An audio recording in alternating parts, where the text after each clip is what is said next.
ئەمساڵ وشکە ساڵی نەماوە و ئەو جوتیارانەی کە مەرەزەی برنجیان کردووە دڵیان خۆشە و دەڵێن بەرهەمێکی باشمان دەبێت. لەلایەکی تریشەوە خێمەکەی کاسبکارانی علوەی کەرکووک سەری گرت، ئیشەکەیان مەیسەر بووە، ئەمانە و چەناوەڵێکی دیکەم بۆ هێناون. سڵاوتان لێبێت. لەناو بازاڕی شەقلاوە مزگەوتی خانزاد زیاتر لە 6 ساڵە بۆتە ماڵ و پەناگەیەکی ئارام بۆ پەڕەسێلکەکان. ئەو باڵندەیەی لای خەڵک بە مەڕی خوا و باڵندەیەکی مبارەک ناسراوە.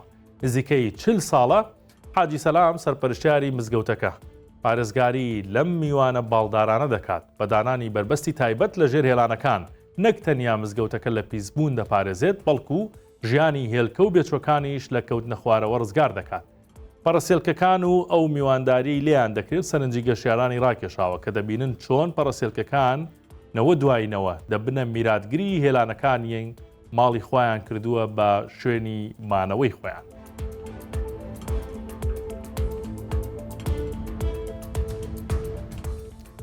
ئاوە زۆرەکەی ئەم ساڵ ژیانی بە بەرکانی و سەرچاوە ئاوەکاندا کردووە و ئەوەش بە کەیفی جوتیارانە. ئێستا لە دەشتی پانوپۆری هەریر وەرزی داچاندنی برنجە و جوتیاران خۆیان سەرقاڵ کردووە. لەو دەشتەدا جوتیاران قۆڵیان لێ هەڵماڵیوە، زەویەکان دەکەنە گۆلا و بە دڵخۆشیەوە سەرقاڵی چاندنی برنجن. ئەوان دەست و قاچیان لەناو قڕ و ئاودایە، بەڵام دڵیان ئارام و بە کەیفن. سیروان تەحسین یەکێک لەو جوتیارانەیە کە سەرقاڵی دروستکردنی گۆلە برنجە.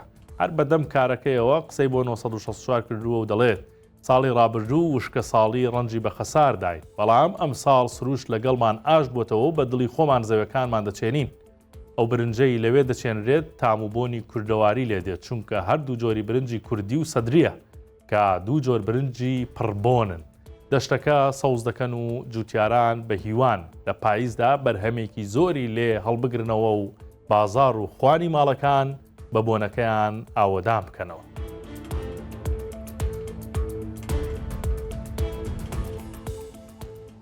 گردبوونەوەی ئەم بەیانەی کاسبکارانی علوەی کەرکووک ئیشی خۆی کرد و پارێزگاری شارەکە چووە ژێر خێوەتەکان و لەوێ بڕیاریدا بە ڕاگررتنی علوەی باکوور. ئەمڕۆ کاسبکارانی علوەی نمونەیی لە کەرکووک دژی دروستکردنی علوەی باکوور گربوونەوە و لە بەردەم شارەوانی خێوەتیان هەڵدا. سەرەتا لە نێوان خۆپشاندەران و پۆلیسی چالاکە مەدەنیەکان گرژی دروست بوو. ئەمە شوای کرد محەممەد سەمعان پارێزگاری شارەکە بچێتە ژێر خێوەتی خۆپشاندەران و لەوێ بەڵێنیدا بە ڕاگررتنی دروستکردنی علوەی باکوور.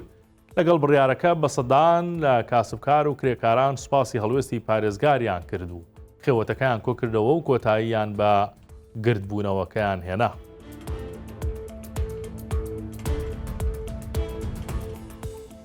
لە ئەدەبیاتی کوردیدا دەوترێت شیرین تەشی دەڕێسێ، بەڵام فێنک تەشیەکەی فرێداوە و سوکانی دەڕاستەیەکی زەبەلاحی گرتوۆتە دەست و لە دەشتی مەخمور گەنم دەدورێتەوە. فێنک پشتیوان ئەو کچە قوتابیەی ئەمڕۆ هێشتا مرەکەبی قەڵەمی تاقیکردنەوەکەی وشک نەبووەوە بە پەلە خۆی گەیاندە دەشتی مەخمور و دەڕاستەکەی خستەکار بۆ دروێنەی گەنم. ئەو کچە ئازایە بە 1964 وت هەر خۆم تۆم و وەشاند و کیمیاییم لێدا، ئێستاشان بەشانی باوکم و براکانم گەنمەکە دەدورمەوە.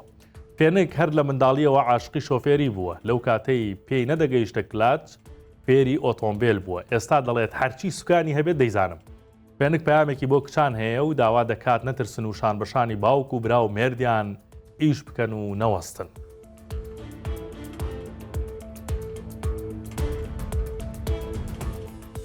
سەرشتا ڕاتێکەشم بۆ هەواڵێکی دیکە بیرتان دەخەمەوە کە 4 ڕۆژ لەمە و پێش لە ڕووداوێکی دڵتەزێن و ناخۆشدا لە قەزای سێمێل لە پارێزگای دهۆک 5 کرێکار لە باڵەخانەیە کەوتنە خوارەوە لەسەر ئەسکەلە بوون، هەریکی دانانی جام بوون.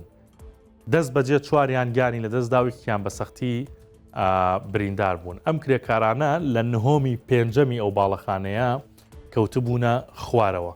ئەمڕۆ دادگای سێمێل دانیشتنی کرد لەسەر ئەو کەیسە بزانی خەلەلەکان لە چیایە.